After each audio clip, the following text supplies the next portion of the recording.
The Eighth Lock Part 1.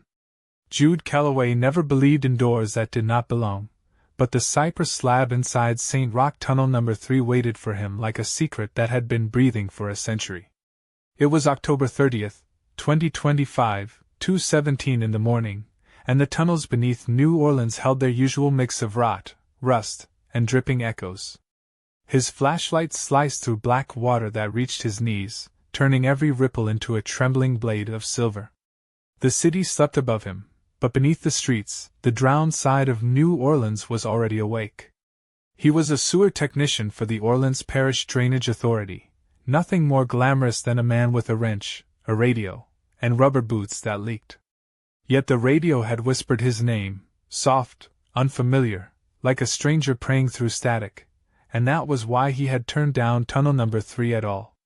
The door stood where no door should stand, flush and concrete, framed in cypress aged black by time, iron hinges bone-dried despite the soaked world around it. No blueprint mentioned it. No scanner registered it. It simply existed, as if the city had grown it like a scab. Jude lifted a hand toward his radio. "Toussaint, you seeing this? Did maintenance put in a new—" A hiss of static answered him. Then breathing. Long, slow. Not his. His thumb froze against the call button. The breathing stopped. Jude swallowed. The water shifted around his knees, warmer than it should have been, almost alive. He pressed his palm against the cypress door. Warm too, warmer than human skin.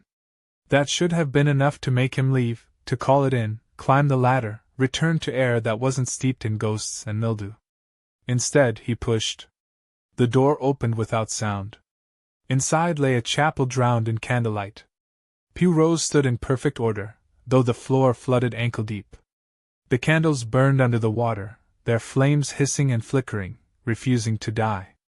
The air smelled of wet stone, old incense, and river mud. Every pew was dustless, every candle straight, as though someone cared for this impossible sanctuary. Jude's breath fogged in the cold air. Then he saw her. An old woman knelt in the aisle, back straight, hands clasped. Her skin was ash-pale, her hair pinned in a bun that belonged to another era, and her dress, a purple thing with pearl buttons, remained untouched by water. Webbing laced her fingers. The candlelight silvered her eyes until they looked like boiled eggs. Jude stepped backward, bumping into the door. "Ma'am? This is a restricted tunnel." She did not move. He tried again, louder. "Ma'am, can you hear me?" Her voice came out as a rasp, brittle and ancient. "Someone has to pray for the city, child. Or the water wins." Jude's heart hammered. How did you get down here?" She turned her head. Bones cracked softly in her neck. Her white eyes locked on his. She lifted a small rectangle, yellowed plastic, edges burned, handwriting fading. She held it out. "Take it. Quick now. Protocols do not like to be late." Against all sense, Jude stepped forward and accepted the card. 7 Lock Protocols, the title read. Beneath, handwritten rules in ink that bled like fresh wounds. Protocol 1. If a door appears, enter within 17 minutes. Miss the window and the city sinks 6 inches. Jude's skin crawled. He looked at his watch. 16 minutes and 42 seconds remained. When he looked back, the old woman was gone. The pews remained. The candles still burned underwater. But the aisle was empty. Jude stumbled out of the chapel and slammed his shoulder into the cypress door. It shut with a quiet click. His breath came ragged, his heart pounding high in his throat. He reached for his radio again. Before he touched it, the door vanished. Only concrete stood behind him, stained with minerals and age. No wood. No hinges. No chapel. Just a blank wall. Jude's pulse hammered. He turned away, wading back toward the ladder. The water felt warmer than before, too warm, as though hands pulled at his boots. His radio crackled with a whisper. "Calloway!" He killed the radio and climbed.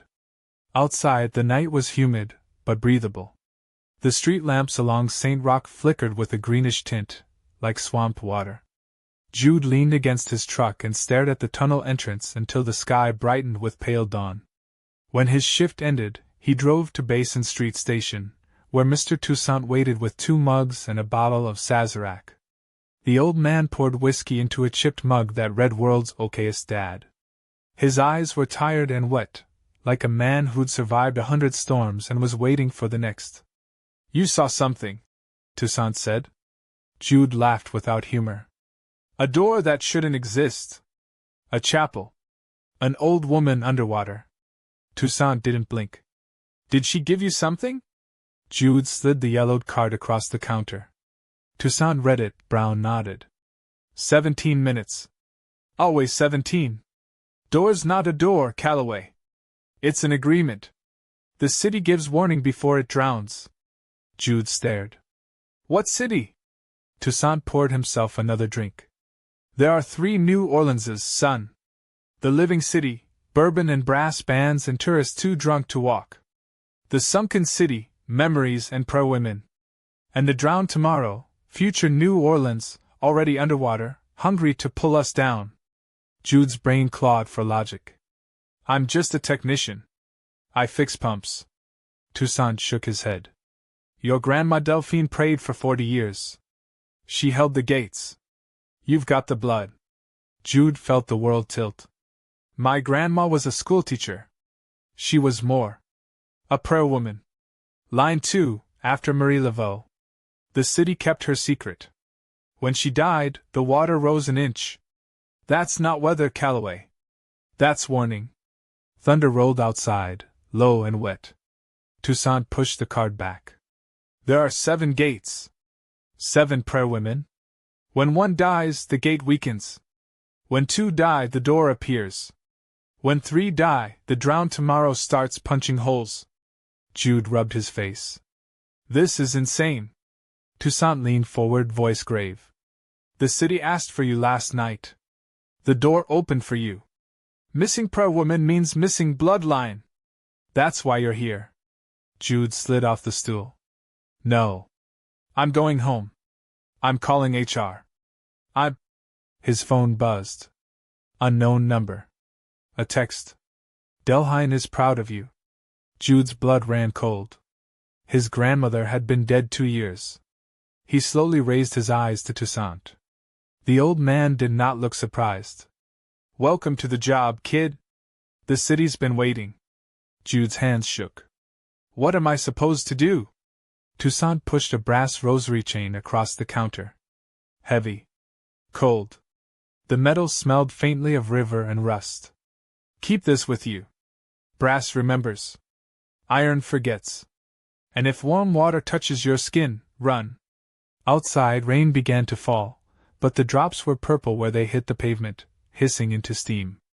Somewhere in the distance, a hymn rose, soft, backwards, sung by 100 invisible throats. Jude looked at the rosary chain, the protocol card, and the door that no longer existed. Deep in his chest, something old and frightened began to wake. The city had chosen him. The 8th Lock Part 2. November 3rd drifted through New Orleans with gray clouds that sagged low enough to touch the steeples. Jude Calloway's shift began the way it always did, clipboard, keys, steel-toed boots. But the world no longer felt like the same place he'd woken in yesterday. The protocol card lay in his back pocket, warm against his leg, as if it breathed with him. He told himself it was just fear. Just imagination. But the city disagreed. On Basin Street, the streetcar tracks were slick with purple-tinted water. It smelled like ozone and sugarcane, a scent that didn't belong to any storm he knew. Tourists walked with umbrellas, oblivious to the steam curling off the pavement. The living city pretended nothing was wrong. It always did. Toussaint sent him to Bywater Siphon, routine inspection, they said. The kind of job a trainee could sleepwalk through. Jude unlocked the gate, stepped into the tunnel, and felt the air change. Colder. Thick with a pressure that pushed against his eardrums. His flashlight flickered. The walls of the siphon were sweating, not condensation, but droplets that glowed faintly blue. The water below sloshed against the concrete, and when it touched his boots, it burned like memory. Images flashed behind his eyes, his grandmother kneeling at her bedside, fingers moving through a rosary, whispering in Creole he never understood. The water wanted him to remember. Jude shook it off and kept walking. The tunnel narrowed ahead, where an iron gate blocked access to the lowest channel. 3 objects sat at its base: a rose, a pile of coins, and a child's photograph sealed in plastic. Offerings. He remembered the protocol card. Do not disturb offerings at any gate. They are anchors. Jude leaned over them, heart thumping. So why are they here? The answer came as a shudder through the floor. The coins rattled. The rose sank. The photograph tore itself loose and vanished under the water. The gate screamed. It didn't open like a door. It unhinged itself with a howl, metal bending outward, black water forcing its way through the widening crack. But the water wasn't black, it was purple, alive with light, racing up instead of down. Gravity meant nothing. The flood climbed the walls like a living thing hungry for freedom. Jude jumped back, boots slipping. No, no, no, no! He grabbed the gate, trying to force it shut, but the metal burned his hands. The water crashed against him, shoving him toward the tunnel entrance. His body slid, scraping against stone. The roar drowned his thoughts. In sheer panic, he grabbed the brass rosary chain from his pocket and wound it around his wrist. The metal pulsed once, warm, steady, like a heartbeat. He slammed his body against the gate. Stop! Stop! The water answered. Not with words, but with pressure, like invisible hands pushing him into place. He felt the chain tighten. He recited his full name, voice shaking. Jude Marcus Calloway. Jude Marcus Calloway. Jude! On the 3rd repetition, the water recoiled. The gate snapped shut as if pulled by a giant unseen fist. The purple flood died to a trickle. Silence returned. Jude slid to the ground, chest heaving. His hands bled where the gate had cut him. The blue glow on the walls dimmed, leaving only darkness. He stood. His reflection shimmered in the puddle at his feet, only it wasn't quite his. The figure staring back had webbing between its fingers. Its eyes were pale, pupilless. Its breath fogged the air though his didn't. He stepped back. The reflection did not. Jude bolted for the exit. When he reached daylight, the sunken city clung to him like a second skin. The world felt layered, 3 realities stacked like wet pages. The living city on top. The sunken city beneath. And below both, the drowned tomorrow waiting to rise. He needed answers. So he went to the one place that was never supposed to exist, Delphine's house.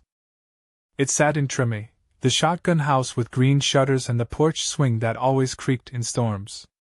His grandmother had died in that house. Jude hadn't been back since the funeral. He pushed open the door. The air was stale. Dust lay thick as ash. Her rosary still hung on the wall. He heard footsteps. Jude spun, wrench raised. A young woman stood in the hallway, dripping wet though no rain had fallen inside. Her white dress clung to her skin. Her hair floated as if underwater, strands drifting weightlessly. Webbing threaded her fingers. Jude Calloway, she said, voice soft, accent lilting Creole. You carried the rosary. Good. Who are you? Jude whispered. She bowed her head. Celeste Moreau. Prayer-woman of line 4. We thought your bloodline was lost. She walked toward him, feet silent on the floorboards. The gates weaken. The drowned tomorrow grows clever. It sends scouts. It eats prayer-women. We have lost 3. Jude backed away. I'm not part of this. I fix pumps. I unclog drains. She smiled sadly. This city is a drain. Only water prays louder. He felt the room tilt again. What do you want from me? Celeste touched the rosary on his wrist. Keep sealing the gates. When the 7th breaks, the city dies. When the 8th awakens, it lives. He swallowed. There are only 7 bloodlines. Not anymore, she whispered. Marie Laveau had a son. A secret. His children hid in plain sight. She leaned close. Your grandmother was his granddaughter. You are the 8th. Jude shook his head violently. No. No, that's... A bang shook the house. The porch swing slammed against the siding. Windows rattled. Celeste's face darkened. They are here. Jude ran to the window. Outside, the street was gone, replaced by a black canal. Houses leaned crookedly, sinking into purple water. Shadows moved beneath the surface. The drowned tomorrow had arrived in Treme. Celeste grabbed his arm. We must go. Now. This place is claimed. The room filled with deep gurgling sounds, voices like drowned lungs trying to breathe. Jude heard his name carried through the water. Calloway. Celeste dragged him toward the back door. The water outside rose, swallowing steps, climbing walls. Don't look back, she warned. Jude looked back. Something stared from the canal, eyes white as shells, smiles split too wide, translucent skin stretched over bone.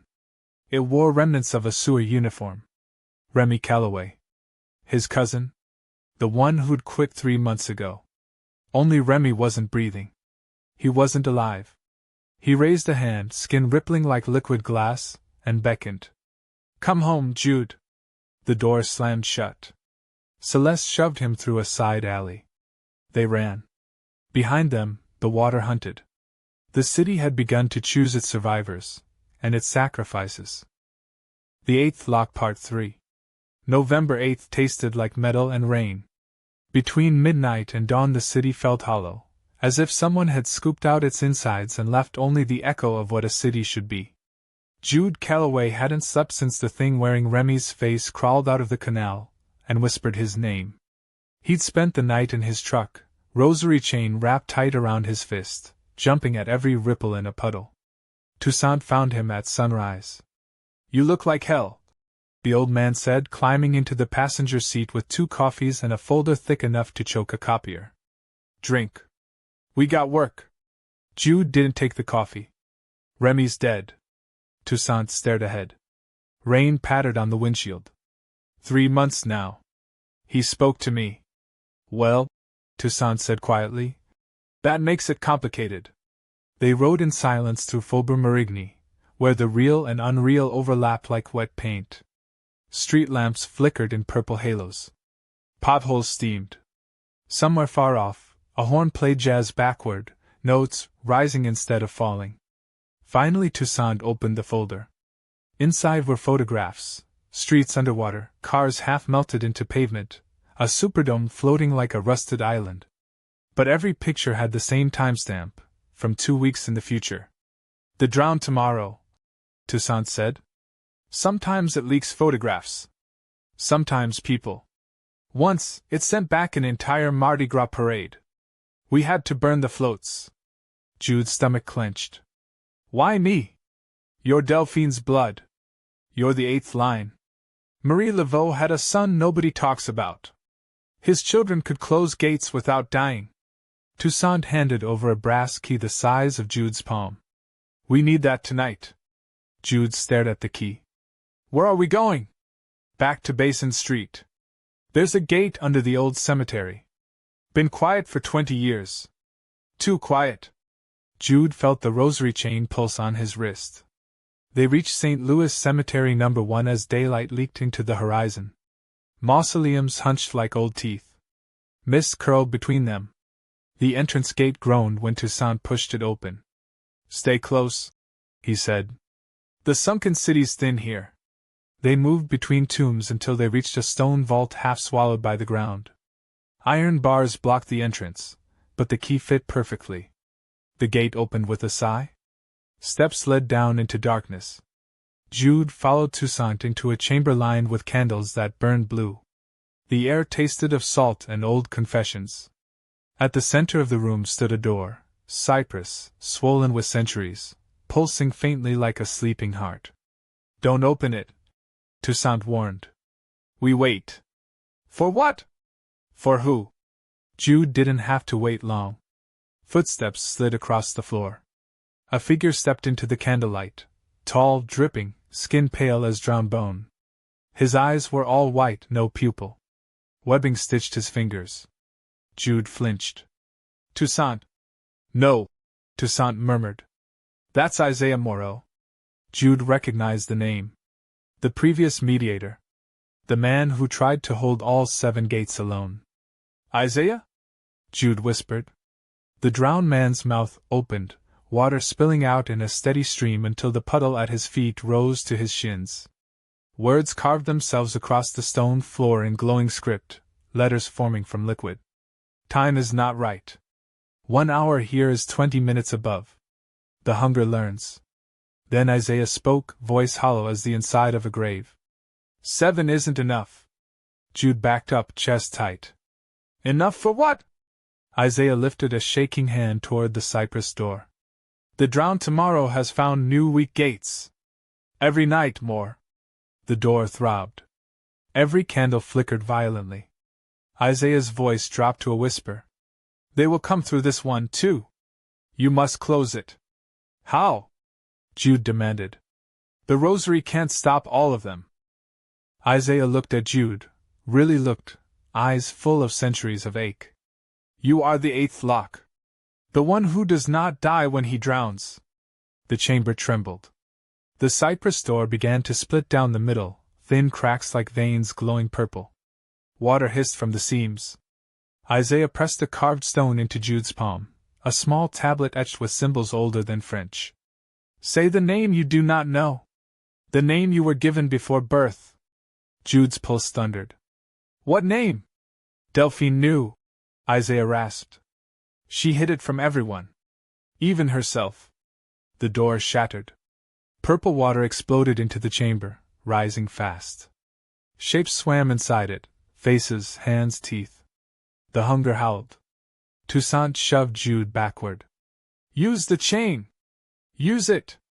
Jude clamped the rosary around his wrist and stepped into the flood. The water was warm, sentient, wrapping around him like muscle. It filled his ears with whispers, drowning his thoughts. Say the name. Jude's lungs burned. The water pressed into his mouth, begging entry. Say the name. He saw his grandmother in her rocking chair, whispering prayers in reverse. He saw Marie Laveau standing beneath the storm, hair soaked, eyes shining. He saw 7 women kneeling in a circle around a boy whose face was his. The name came. Jude Marie Calloway. The flood recoiled as if struck. The water collapsed inward, dragging every shape with it. The cypress door sealed itself, knitting shut with a thunderous crack. The chamber fell silent except for Isaiah's ragged breathing. Jude dropped to his knees, coughing water. His chest ached. His vision spun. Toussaint grabbed his shoulders. You closed it. Isaiah's voice thinned to a whisper. Not for long. Jude looked up, and froze. He was staring at himself. 8 versions stood in a circle around him, each one a different age, a different lifetime. One old, one young, one in a tuxedo, one barefoot, one with webbed fingers, one bleeding from the eyes. All of them whispering. All of them praying backward. Jude screamed. When he blinked, the chamber was empty. Toussaint knelt beside him, shaking him awake. Kid! Jude! Stay with me! Jude gasped for air. There were 8 of me. Toussaint swallowed hard. Time's breaking around you. That means the drowned tomorrow knows who you are. A heavy silence filled the chamber. Then Isaiah spoke for the last time. Gate 7 will fall. After that comes the surprise gate. The one Marie Laveau hid even from herself. Jude stared. Where? Isaiah's jaw cracked. Water gushed. His voice became 9 voices speaking at once. Congo Square. Beneath the roots. Find the vault. Drown in it. The candles died. Isaiah collapsed into water, dissolving like ink in a river. Jude and Toussaint stood alone in the dark. Above them, the city groaned like something ancient turning in its sleep. The hunger had learned his name. The 8th lock, Part 4. Jude stood in the dimness of the rented room, staring at the old mirror as if the glass itself had lungs. Frost spread along its edges, slow and deliberate, as though a winter breath was trapped inside. He waited. He knew the witness would return. At exactly 17 minutes past the hour, the mirror whistled. A long, thin note, like wind passing through a throat that had forgotten how to scream. Then the frost reversed, melting into clear glass, and the reflection appeared, not of Jude, but of the woman frozen in Detroit. She was still encased in ice, even within the mirror, her lashes white, her pupils wide like something had pried them open from the inside. Her lips trembled. The ice cracked around her face, and her voice scraped through. "They're not dead," she whispered. "They breathe water." Jude's heart lurched. He stepped closer, his own reflection ghosting behind her. "They're not swimming," she continued, voice shaking. "They're waiting. On the other side of the door." The mirror shuddered. The woman's body jerked as if pulled backward by a hook. The ice wrapped around her again, sealing her in a silent scream. Jude slammed his palm against the glass, too late. The mirror turned black. Silence ruled the room. Then, the door behind him clicked. He turned slowly.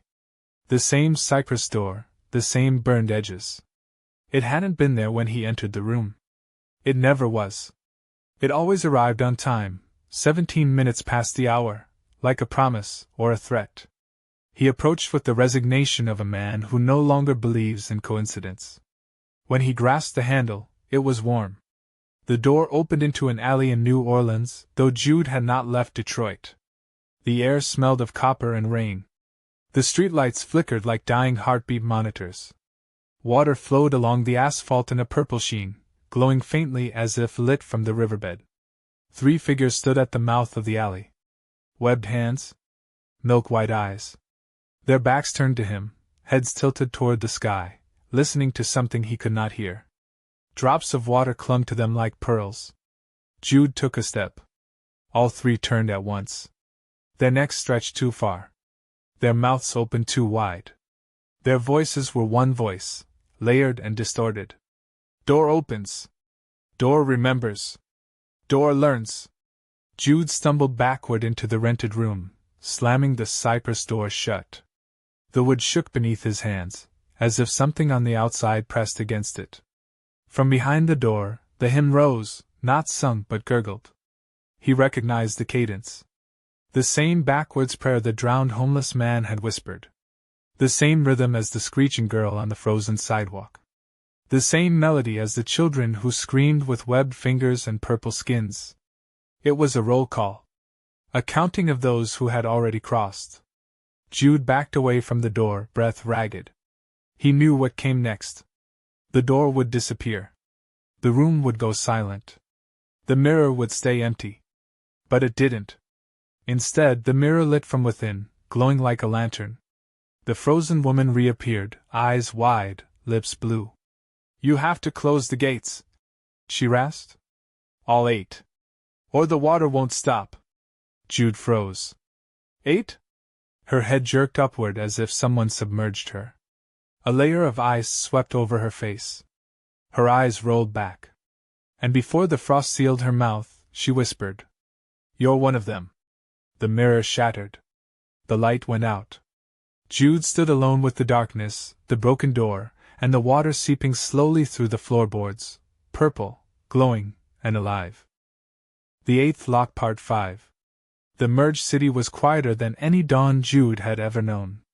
New Orleans breathed in layered voices, a harmony of lives stacked like ghost prisms, the living, the half-drowned, the once dead. And in the center of it, the moving chapel slid along a canal where Rampart Street used to be. It carried candles that burned without smoke, benches that never grew wet, and 7 Marie Laveaux kneeling in a crescent of bone-white veils. Jude knelt in the 8th place. He felt the water beneath the chapel like a second heartbeat. Every pulse pushed against him with a cold suggestion. Let go, fall through, sink into one of the other New Orleanses that still howled under the surface like wolves clawing at ice. His spine shook. His lungs remembered drowning. His mind remembered every future that had once been real. Still, he prayed the backwards litany. The words were broken Creole, made to be spoken like water running uphill. Each line unmade a fracture. Each syllable sealed another chance at disaster. The city, stitched from 7 timelines, held because his voice did not stop. A boat slid past the chapel, small, metal, silent. A man in a raincoat stared up, confused, as if seeing a church drifting on a canal was almost normal. Jude recognized him. Or a version of him. Mr. Toussaint. But younger, sober, without the constant tremble in his hands. In this merged world he had never spent 50 years alone in tunnels. Toussaint met Jude's eyes. He nodded once, and kept rowing. The hymn deepened. 49 priestesses stood at invisible layers of reality, some on sidewalks, some ankle-deep in ghost water, some half-transparent, like they had been folded into existence. Their veils rippled in different winds. Their eyes, milky and full of undertow, locked on Jude. A tremor shook the bricks beneath the canal. The merged city was not fully healed. The scratch came again, metal on stone. A groan, like steel bending. Something battered a gate below the waterline. Jude felt it in his ribs. The drowned tomorrow wasn't gone, just chained, muzzled, and furious. If he stopped praying, even for a breath, something would find the crack. He forced the next verse through shaking teeth. Behind him, a familiar voice whispered, "Jude, please." He did not turn. He knew the voice. Remy. The cousin who had led drowned souls like a shepherd with teeth of glass. The cousin who had betrayed and begged and disappeared into purple ozone water. "Don't ignore family," Remy crooned. "This city's been remade. There's room for all of us now. One door opens, you let me through, we're whole again." Jude kept praying. The chapel drifted into the French Quarter, where Bourbon Street was a narrow canal lined with balconies strung in wet beads and flickering lanterns. Music played somewhere, violins, horns, drums, but the sound bent, as if coming from a dozen overlapping bands across 7 realities. Laughter and crying mixed. Remy's voice sharpened. "You think you ended it? Infinite worlds don't die just because you found one that fits. They're hungry. They're patient. And you're just a man kneeling in water." Jude let his hands rest on the altar in front of him. It was cypress wood polished by a century of river prayers. His grandmother had knelt here. Isaiah before her. Celeste Moreau would kneel someday too. He spoke louder, forcing the litany to cover Remy's words. A candle popped. Wax floated like skin. The chapel lurched. Something enormous pressed from beneath, lifting the floorboards an inch. A ripple rolled through the pews, knocking holy water onto the canal. The priestesses didn't move, they didn't need to. Their presence was a wall. Remy hissed, "Let me show you." A shape crawled onto the canal's edge, Remy's body, or what was left of it. Skin like river glass. Hands webbed. Eyes full of black stars. He smiled with a jaw too wide. "Just one gate, Jude. One door. Just for me." Jude stopped praying. Not for long, just long enough to whisper his cousin's name. Remy froze. The priestesses all turned their heads at once. 49 white-eyed faces, layered through 7 planes of existence. Even the 7 Marie Laveaux in front of him lifted their veils fractionally. Jude spoke a single command, still backward, still sacred. Remy shattered. Water swallowed the pieces. And the gate beneath Bourbon Street went silent. Jude resumed the litany. His voice was rough but steady. He prayed through sunrise. Through noon. Through a rainstorm that never touched the chapel.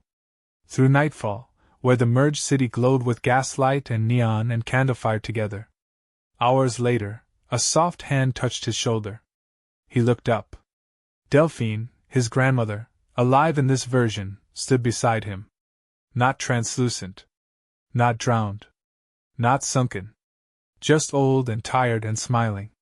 "You held it," she said. "The city stands because you do." Tears slipped down Jude's cheeks. He hadn't known if he would ever see her whole again. Delphine placed her rosary chain in his palm. "You don't have to kneel forever, child. One day a new mediator will come. The city will choose. Until then, pray but breathe."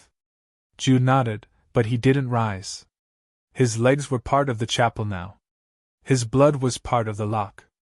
Every heartbeat sealed the world a little tighter. Delphine kissed his forehead and faded, still here, still real, but layered one street away, one timeline out of reach. He could visit her in dreams, in echoes. Night settled.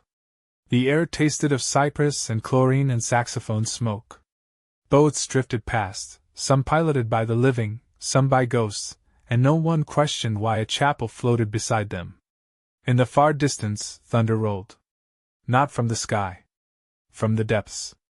Something enormous still moved below the fused city.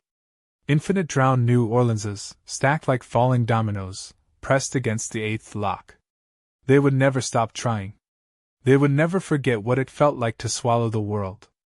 Jude continued praying. His voice shook the water. The chapel hummed. The priestesses breathed in perfect rhythm. The merged city slept and woke and danced and wept. This was peace, not perfect but possible. A text buzzed in Jude's pocket.